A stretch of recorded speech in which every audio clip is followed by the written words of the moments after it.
With extreme weather, US climate envoy John Kerry is meeting China's top diplomat Wang Yi in Beijing. His visit to the Chinese capital is aimed at building mutual trust and restarting momentum in joint efforts to combat climate change. John Kerry said climate is a global issue, not a bilateral issue, and added that the world is looking to us for leadership.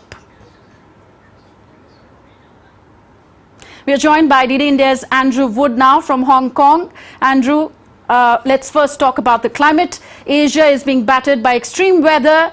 Is Typhoon Talim another manifestation of climate change and global warming?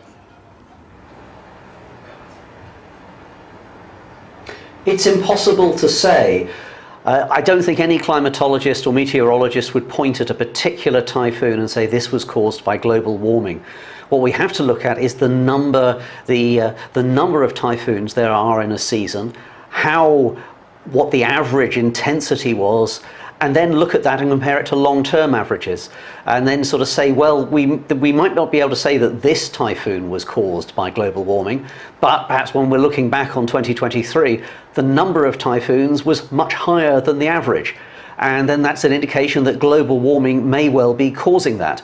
But it is a very, very difficult science and there are plenty of statisticians who are going to argue the point over what is normal, what the average is, and whether this was abnormally abnormal or just normally abnormal.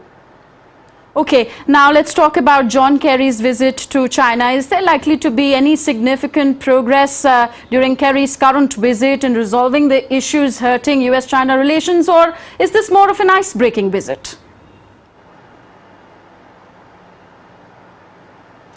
I think, well, perhaps it's the wrong climate metaphor to break the ice when you're having a heat wave in Beijing and temperatures are well above 39 Celsius on a record number of days over the past month or so. They're talking again. China and America are talking face to face about the climate.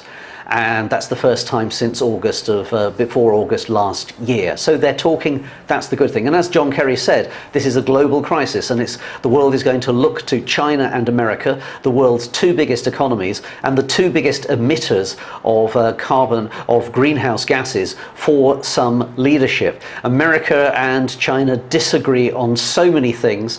And I think that climate change is one of the few areas where they can probably cooperate without getting into too much of an argument with each other. There's indications that they might be talking about some way of reducing methane emissions. Methane is a greenhouse gas, not as well known as carbon dioxide perhaps, but getting some agreement on trying to reduce that would be good.